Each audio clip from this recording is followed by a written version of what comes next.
சாந்தோம் கலை தொடர்பு நிலையம் வழங்கும் நிகழ்ச்சி செல்வம் நிலையல்லவே. சித்திரம் எழுதியவர் சாம்சன்.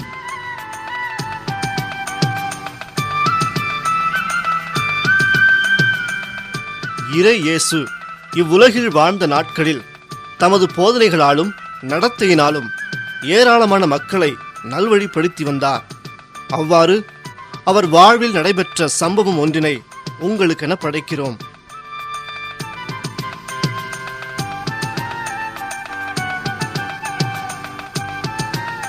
இசமா, என்னப்பா ஆமோஸ், இந்த வருஷம் அமோகமான விளைச்சல் இசமா.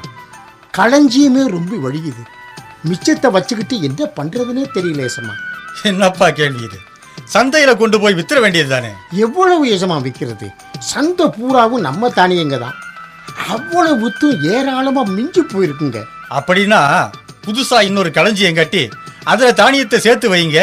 அடுத்த வருஷம் வித்து பணமாக்கிடலாம். எசமா, வாப்பா ஆசா, என்ன விஷயம்? நம்ம திராட்சை தோட்டத்துல அமோக விளைச்சலுங்க. பழம் வேற ரொம்ப சுவையா இருக்கு. வாங்கறதுக்கு நீ நான் ஒரே போட்டி. அப்படியா?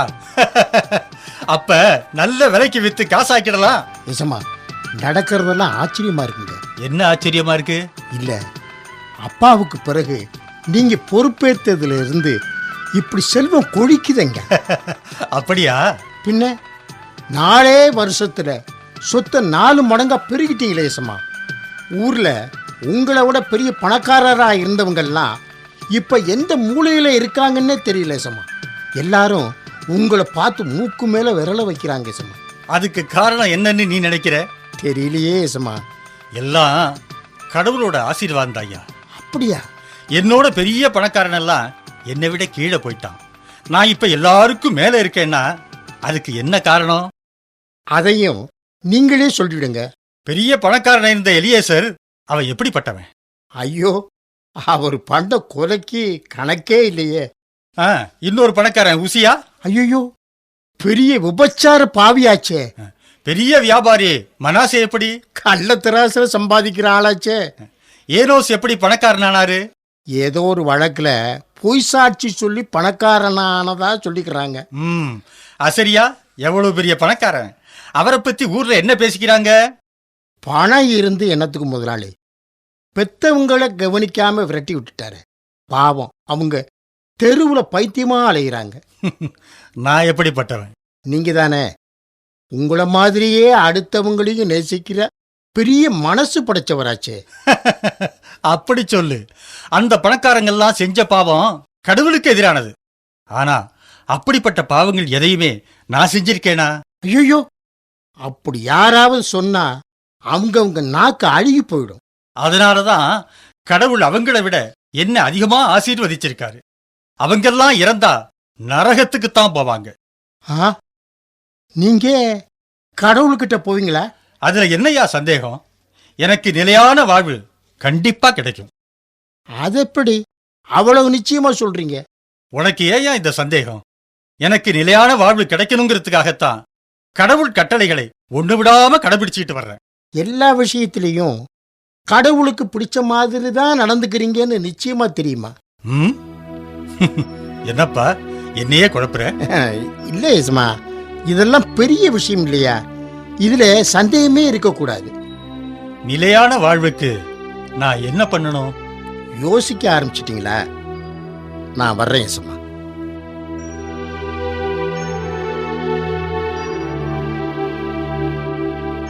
இசமா, இசமா. யாரு? ஆமோசா? என்ன இசமா, முன்னாடி சாப்பாட்டை வச்சுக்கிட்டு ஏதோ யோசனையில இருக்கீங்க? அது ஒண்ணுமில்ல ஆமோஸ். தெரியும் முதலாளி, நான் அன்னைக்கு உங்ககிட்ட ரொம்ப பேசி உங்களை குழப்பிட்டேன். அதுல இருந்துதான் நீங்க இப்படி ஆயிட்டீங்க. இல்ல ஆமோஸ், நீ எழுப்பின சந்தேகம் சரியானதுதான். நிலையான வாழ்வு கிடைக்கணுங்கிறதுக்காக நான் வேற என்ன பண்ணணும்னு எப்படியாவது தெரிஞ்சுக்கணும். எப்படி தெரிஞ்சுக்கிறது? ஏன் சும்மா இப்படி செஞ்சா என்ன? எப்படி?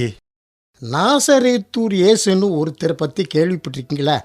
ஆமா, மக்களுக்கு போதனை செய்யறாரு, பல புதுமைகளை செய்து வியாதியை குணமாக்குறாரு. இன்னும் என்னென்னமோ செய்யறதா சொல்றாங்க. அது மட்டும் இல்ல ஏசமா, கடவுளோட அரசை பத்தி நிறைய போதனைகள் செய்யறாராம். ஆமாப்பா, என்னுடைய சந்தேகத்தை அவர் ஒருத்தரால தான் தீர்த்து வைக்க முடியும். அப்புறம் என்னங்க, அந்த நாசரேத்தூர் இயேசு எங்க இருந்தாலும் அவரை தேடி கண்டுபிடிச்சு உங்க சந்தேகத்தை தீர்த்துக்கலாம்.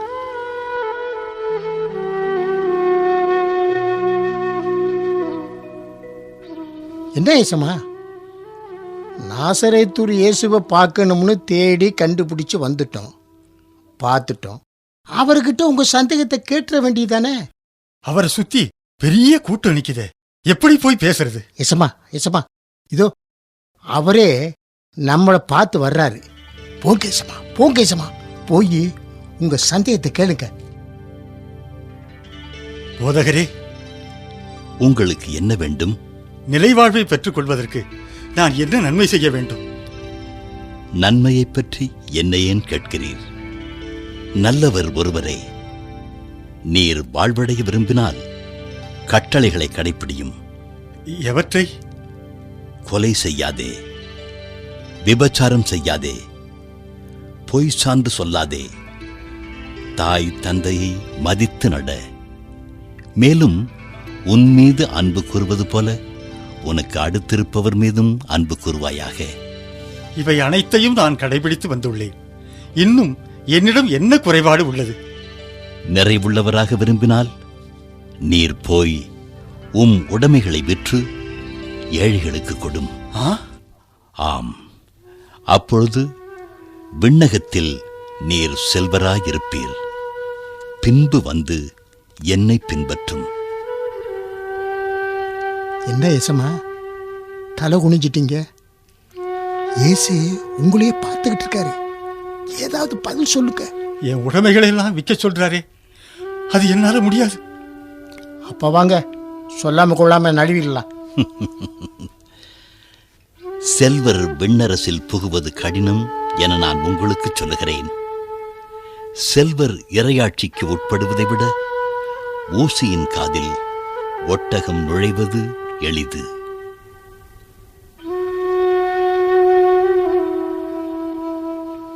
இறையேசு மனித நிலைவாழ்வு பெற செல்வம் கூட ஒரு தடையாக இருக்க முடியும் என்று ஏன் அறிவுறுத்துகிறார்?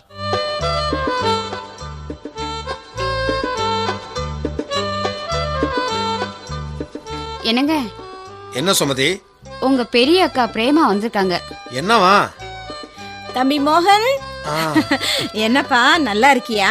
நல்லா இருக்கேன்க்கா, வாங்க வாங்க. ஆமா, புதுசா வேன் வாங்கியிருக்கியாமே? ஆமா, அதனாலதான் நம்ம குடும்பத்தில் இருக்கவங்களை எல்லாரையும் கூட்டிட்டு கன்னியாகுமரி வரைக்கும் ஒரு டூர் போயிட்டு வரலாம்னு திட்டம் போட்டிருக்கேன். அப்படியா? அப்ப சரி, நான் குடும்பத்தோட வந்துடுறேன்ப்பா. நீ கூப்பிடாமையே வர்ற ஆளு தானே? 2 அக்கா தம்பிங்க எல்லார்கிட்டையும் சொல்லிடு, வர 14ஆம் தேதி டூர் போறோம். ஒரு வாரம் டூர். சரி, நான் எல்லார்கிட்டயும் சொல்லிடுறேன். தம்பி, அப்புறம் வந்து உங்ககிட்ட வந்து போய் நிற்கிற, என்ன சொல்லு? ஒண்ணு இல்லப்பா, நான் குடி இருக்கிற வீட்டுக்காரன் வீட்டை காலி பண்ண சொல்லி ரொம்ப தொந்தரவு பண்றான். வந்து அட்வான்ஸ்க்கு கொஞ்சம் பணம் குறையுது. இந்த பாருக்கா, பணம் வேணும்னு பேசிட்டு இங்க வராத, என்கிட்ட பணம் இல்ல. என்னப்பா, ஒரு 5000 ரூபாய் தான்ப்பா, நீ கடனா கொடுத்தினா அது போதும். இப்படி கடன் சொல்லிட்டு ₹1,00,000 மேல வாங்கிட்டேன். 10 பைசா கூட இன்னும் திருப்பி தரல. சும்மா பணம் வந்து அரிக்கிறிய, இங்க என்ன பணம் கொட்டியா கிடக்குது? ஐயா, அப்படிலாம் சொல்லாதப்பா. நம்ம குடும்பத்திலேயே நீ தானப்பா நல்லா இருக்க. மத்த எல்லாரும் உங்ககிட்ட உதவி வாங்கி பிழைக்கிற நிலைமையில தானப்பா இருக்கும். கடவுளே உன்னைத்தான்ப்பா ஆசீர்வச்சிருக்கிறாரு. ஒன்னா அப்படி எதையாவது சொல்லி வச்சிரு. சரி சரி, 5000 ரூபாய் தானே, நாளைக்கு வந்து வாங்கிக்க.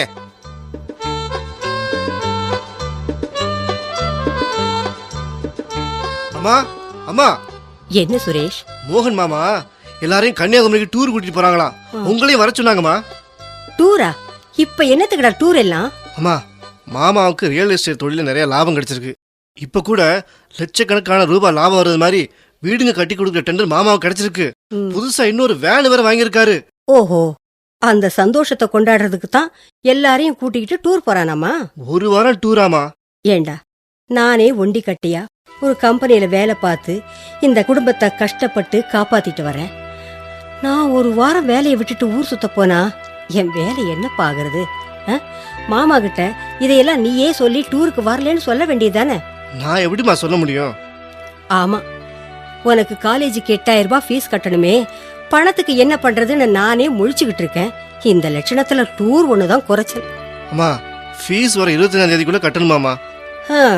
நாம இருக்கிற இந்த சூழ்நிலையில நம்மளை நம்பி யாருடா அவ்வளவு பணம் தருவாங்க? மோக மாமா கிட்ட கேட்டு பார்க்கலாமே. மோகன் கிட்டியா? டே, நாம இதுவரைக்கும் அவங்கிட்ட எந்த உதவியும் கேட்டு போனது இல்லையே. அதனால தான் சொல்றேன், அவர் நீங்க கேட்டா கண்டிப்பா உதவி செய்வாருமா. நம்ம குடும்பத்துல இருக்கிற எல்லாரும் அவங்கிட்ட போய் தான் உதவின்னு நிக்கிறாங்க. அவனும் எத்தனை பேருக்குன்னு தான் உதவி செய்வான்? நாம முடியாத கட்டத்துக்கு தானே உதவி கேட்க போறோம். கேட்டு பாப்போம்.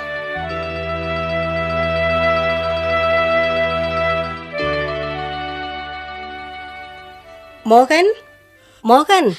சித்ரா அண்ணியா, வாங்க வாங்க. உங்களை பார்த்து எவ்வளவு நாளாச்சு. என்ன நீ இது, நீங்க இந்த பக்கமே வர்றதில்ல. அதுமா ஒண்ணு இல்ல, நேரம் கிடைக்கிறது இல்ல, அவ்வளவுதான். வராதவங்க வந்திருக்கீங்க. என்ன நீ சாப்பிடுறீங்க? எனக்கு ஒண்ணும் வேண்டாமா, காஃபி மட்டும் போதும். இத கொண்டு வர நீ. அடடே, யாரு? சித்ராக்காவா? என்னக்கா நீங்க பக்கத்திலே இருக்க, இந்த பக்கம் தலை காட்ட மாட்டேங்கிறீங்க. ஏப்பா மோகன், நல்லா இருக்கியா? நான் நல்லா இருக்கேன். நீ எப்படி அக்கா இருக்க? ஏதோ இருக்கேன். கவலைப்படாதீங்க நீ. இன்னும் 1 வருஷம் சுரேஷ் படிப்பை முடிச்சிட்டான்னா உங்களுக்கு அப்புறம் ஒரு கஷ்டமும் இல்ல. அவர் போனதுக்கு அப்புறம் இந்த 5 வருஷம் எப்படியோ கஷ்டப்பட்டு அவனை நான் படிக்க வச்சுட்டேன். இன்னும் 1 வருஷம் தானே, சமாளிச்சிடுவேன். மோகன், சொல்லுக்கா. சுரேஷுக்கு இந்த செமஸ்டர் ஃபீஸ் கட்டணும். அதுக்கு ஒரு 8000 ரூபாய் தேவைப்படுது. அத நீ கொஞ்சம் கொடுத்து உதவினா. 8000 தானே? எப்ப வேணும்னு சொல்லுக்கா. வர 25ஆம் தேதி தான் ஃபீஸ் கட்டுறதுக்கு கடைசி தேதி. 25ஆம் தேதிக்கு இன்னும் எவ்வளவோ நாள் இருக்கு. அதுக்குள்ள ஃபீஸ கட்டிடலாம், கவலைப்படாத அக்கா. அப்புறம் வர 14ஆம் தேதி நாம எல்லாரும் கன்னியாகுமரி டூர் போறோம். சுரேஷ் சொன்னானா? சொன்னாப்பா. நீ வந்திருக்கா? நான் எங்கப்பா வர்றது? எங்க கம்பெனில 1 வாரத்துக்கெல்லாம் லீவ் கொடுக்க மாட்டாங்க. ஆமா, பொல்லாத கலெக்டர் வேலை. வேலை போனா போகுது. மாசம் உனக்கு எவ்வளவு செலவாகும் அதை சொல்லு, நான் தர்றேன். மோகன், அதெல்லாம் ஒத்து வராதுப்பா. அவங்க குடும்பத்தை அவங்க கஷ்டப்பட்டு உழைச்சி சம்பாதிச்சு தான் காப்பாத்தணும். அதுதான் நல்லதும் கூட. ஓஹோ, அப்ப நீ டூருக்கு வரலையா? வரலப்பா, மன்னிச்சிடு.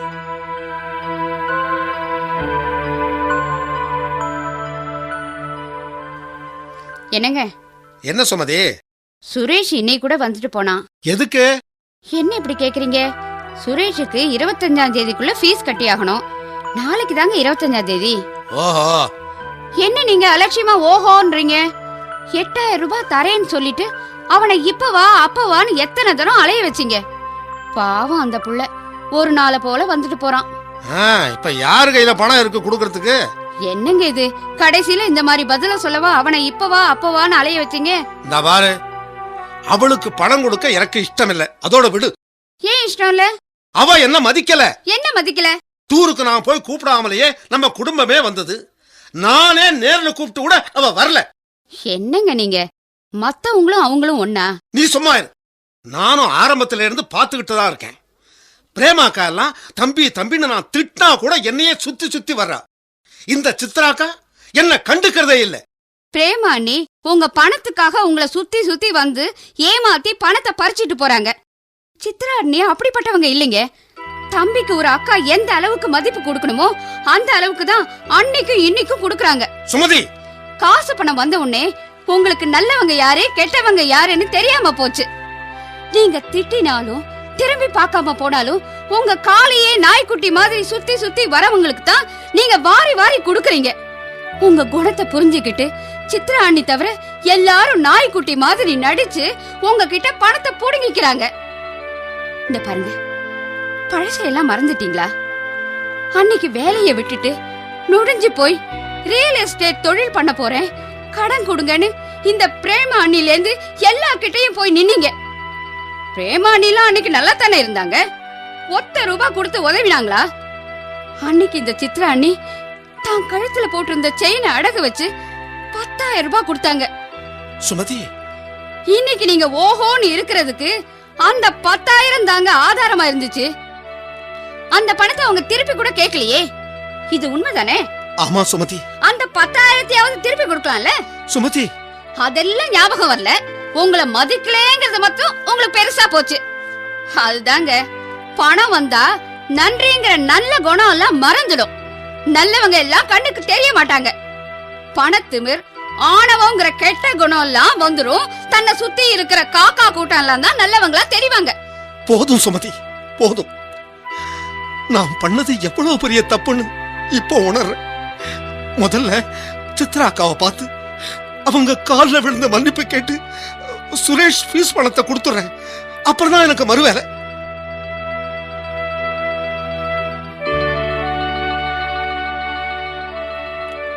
நிலையான வாழ்விற்கு மட்டுமல்ல, இப்பூவுலக வாழ்விற்கும் கூட செல்வம் எப்படி இடையூறாக இருக்கிறது பார்த்தீர்களா? மனிதன் நன்றி மறந்தவனாகிறான். ஆணவத்தால் தன்னையே இழந்து போகிறான். இப்படி எத்தனையோ குணக்கேடுகளுக்கு ஆளாகி மனித மாண்பையை இழக்கிறான். மனித வாழ்க்கைக்கு பணம் அவசியமான ஒன்றுதான். ஆனால் பணம் தேடுவது ஒன்றே வாழ்வின் லட்சியமாகிவிடக் கூடாது.